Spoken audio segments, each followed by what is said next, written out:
Hello humans, Master Dinner Flax here, bringing you the low quality content you deserve, and today I'll be going over a definite prototype of Lair of Darkness. Now, I really want to play this deck post Battle of Chaos because there's a lot of really cool cards I want to play that's in that set. So I'm just doing Burst of Destiny, which has no Alice and no Ghost Trick Engine. But I will say, I was waiting for a few cards to get here, but it turns out they're going to be way later than I thought they were going to be. And I just wanted to make a video. And this isn't even like a full, here's what you can do deck list. It's just like kind of some concepts I threw together.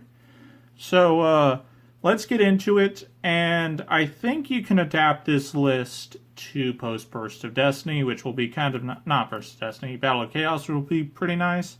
But let's get into it. The Dragon, this guy sucks, but my Sky Prisons didn't make it in. It's actually not terrible right now. It's definitely not insane, but it's definitely good, like in this current format, because it is nice to have a monster that's going to keep coming back when DPE's like moving around. So that's actually kind of nice to have him in the list. And you could probably even play him post Battle of Chaos if you're worried about DPE that much. And then 3 Arima. Without Sky Prison and without Alice, this card definitely doesn't have a lot of utility. Like when we get Alice and whenever I get my Sky Prisons, card's actually kind of nice. Because the only flaw this card ever had is it never actually searched anything relevant. But Alice being a rank 3 or an extender, or Sky Prison to add an extra layer of consistency and protection, like makes this really, really powerful. But I don't have Sky Prison and we don't have Alice, so it is what it is. Best card in the deck, Triple Lilith, and as you can see, I made sure all of these cards are German so that you cannot read them.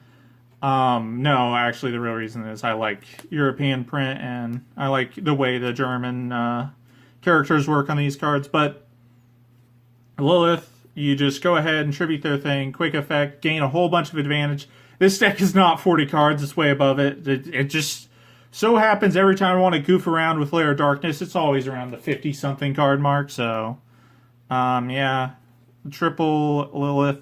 Now, this is a byproduct of us not having Alice yet, and that is Triple Malice.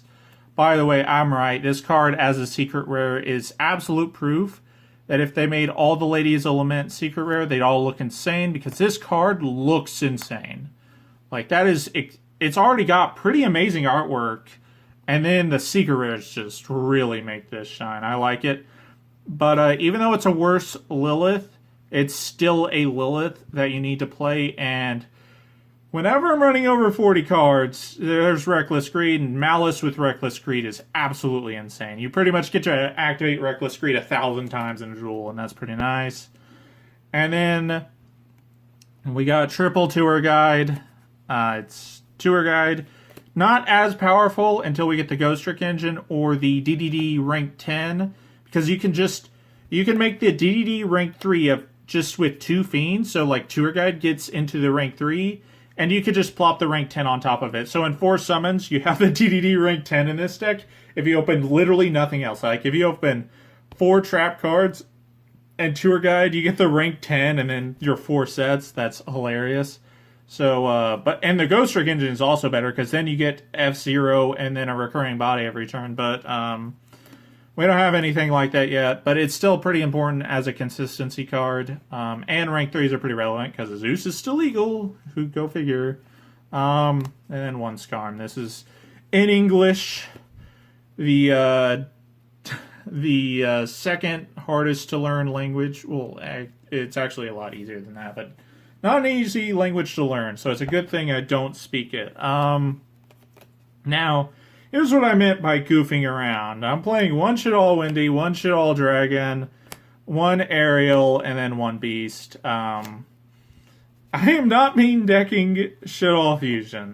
This is for Sinister Shadow Games, and Dogmatica Punishment. So until we get Alice, it's pretty hard to just rip a hard +1 on your opponent, which is like what Reckless Greed does, which is what Dogmatica Punishment does. But Shadal's allow Dogmatica Punishment to be a proactive +1 instead of like you take 2 cards away from your opponent. You can take 1 and then like draw a card or banish their graveyard or get another monster, pop a back row. Like it lets punishment be a lot more useful. And then it allows, let me just go ahead and skip to it. It allows this trap, this 1/3 of trap, to have multiple different effects. It can be Fiend Grieving for Ariel. It can be a Jar Greed. It can be an MST. It can just be a free special summon. Like, it allows this trap to actually have multiple effects, which is kind of nice. And if you draw them, it's not the end of the world because they're still like flip effect monsters. Like, these 2 are fine to draw, and if you have Dino-Miscus, which you can tutor out, you can toss these and get their effects as well. So that's it for the monsters and 3 of the traps. Let's go to the spells. So again, for the same reason that we don't have Alice to create a lot of card advantage, Extravagance is better. Especially if you're playing Reckless Greed, then Extravagance is just always just plainly superior. You don't want to play Prosperity in this deck until Alice, and even when we get Alice, I can totally understand you still staying with this card, even if they were both like $3 per playset. This has a lot of applications over Prosperity in this deck. Because you might say, well, if you open Lilith or Lair, you always want to get the other part. And while that is correct, this is better if you open neither, both, or the game is past turn 1. That's the honest truth. Like, if the game is past turn 1, you open neither or both, Extravagance is better. And surprisingly, that's a lot of situations. The only time it's worse is when you have a really tight extra deck, like what I'm doing currently in the Battle of Chaos build, or you don't really care that much. Like, you just want to dig for your pieces. But honestly, I think until we get Alice, I wouldn't even bother with Prosperity in this deck. It just, yes, it fixes consistency, but it also isn't just a hard +1, which the deck struggles with. And in addition, when you're actually interacting with your opponent, especially whenever I get Sky Prison in, you actually just want to keep gaining card advantage. You don't want to activate Prosperity to get a specific search. You just want 2 fresh cards, because a lot of the ways the other interactive decks like Sky Striker and whatnot beat you is they're not getting specific cards, they're just massing a bunch of advantage. And a Prosperity just grabbing a random card isn't going to do anything game 1. So you might as well just activate Pot of Greed in those scenarios to try to get back into the game. Prosperity won't let you do that, but Extravagance can let you do it. Triple Ties, another consistency card. Gets even better with Alice. And then Lair of Darkness. And then 4th Lair of Darkness. Yeah, that's it for the spells. A lot of spells. And by a lot, I mean, I think literally 10. Now for the traps, we're not playing too many. Let me go back and pull the traps out of what I've shown off. So, Shadow Games, 3 of them. Very nice. And then we got Triple Imperm. It's going to be even better, again, with Alice. Go figure. But it's also like the hand trap you can play this format. It doesn't lose to like hardly any of the hand trap counters. Then we got Triple DDG, Degenerate. Oh yeah, I'm also waiting for Torrential. For some reason, I don't have a full playset of the same rarity, so I had to go get Torrential 2. But you could probably play Torrential as well. Be very good. Chainlink 1 Torrential, Chainlink 2 DDG. That sounds like powerful.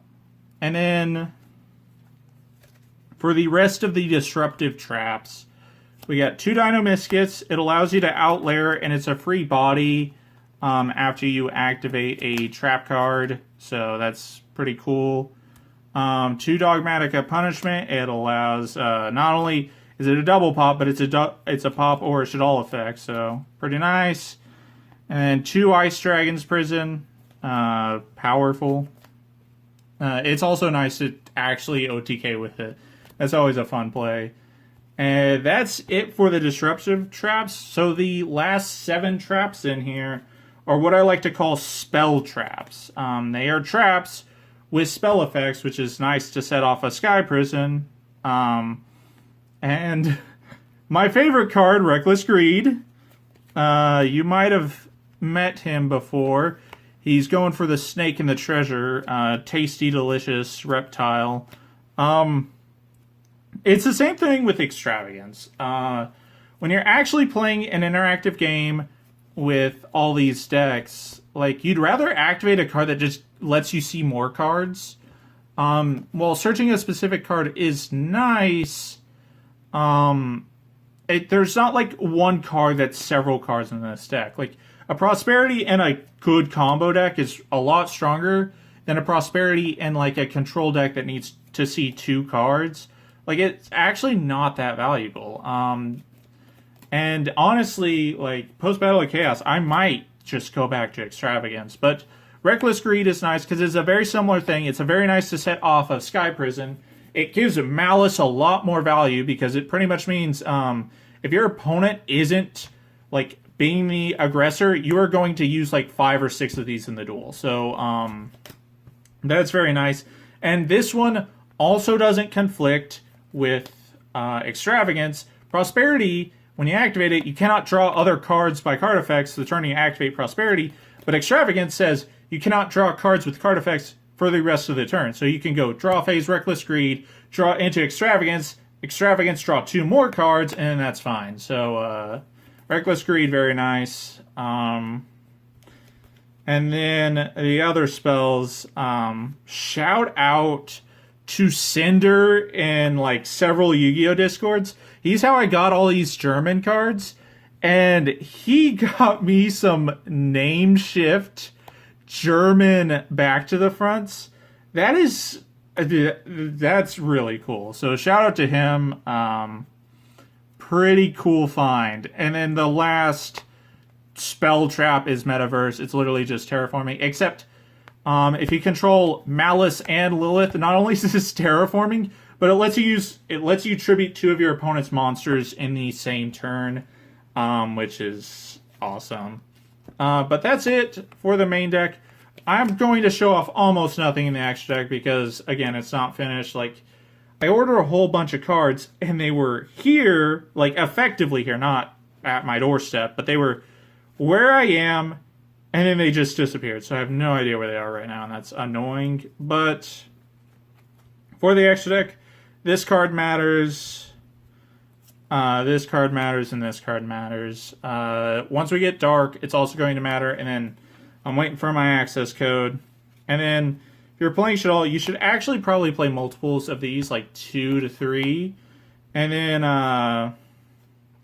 if you decide to side deck the Shaddoll Fusion, which I actually am, you could probably play 1 to 2 Winda. So you go, like, multiple of these, 1 of these. This can send Diablos or Skarm, so you can actually use it as a consistency boost. And then this one is really good to throw into a board.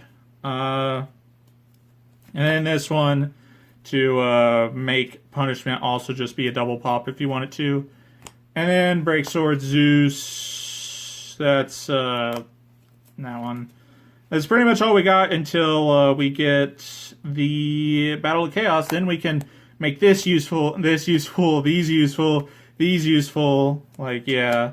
So we actually get a lot of really cool rank 3 options once we get Battle of Chaos. But until then, like I said, there was no point in really showing off, like, most of this extra deck because it's not viable yet until we get Battle of Chaos. So the side deck would be Triple Raiden. It's a searchable kaiju in this deck, and your opponent's going to be thinking, like, oh, I'm so cute, my opponent's playing a trap deck, DP pass, and then you just kaiju them. And then you make Dark post-Battle of Chaos, take their DPE, and then you win. And then, like I said, I'm saying Shaddoll Fusion. It's so funny, I'm taking 4 Shaddoll monsters, but I'm citing Shaddoll Fusion because this card is genuinely terrible to open going first. It's literally worthless unless you draw a Shaddoll, draw another Dark Monster, specifically a floater like Diablos or Skarm, and then a play, and that's just not going to happen. And then for the rest of the side deck, this is actually something you can actually, this is a meme, but these ones you can actually apply to the real Lair deck. Dark Ruler no more. You do not want to play droplets in this deck. You actually want to have the highest value cards with the least amount of investment. Dark Ruler is just activated. Like that's all it is. Droplet just requires you to discard some cards. And for a deck that's not playing that many monsters, that's a pretty terrible idea.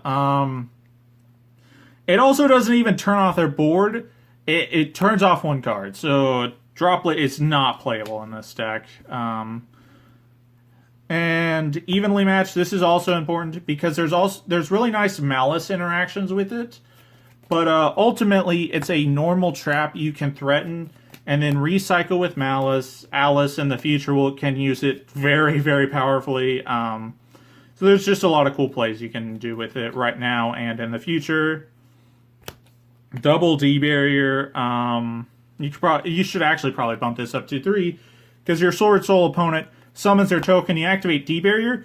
They can no longer synchro summon, and their token says you can only synchro summon, so they can't do anything. And then against Tri-Literalist, they summon their 2 level 1 birds. You call XC, and then there's very little they can do because sure they can link summon, but that's to assume this was your only card. But that's not the case. No, they're gonna get their shit shoved in, and then every deck this format has a degen auto win button, and that is, in this deck, it is Skill Drain.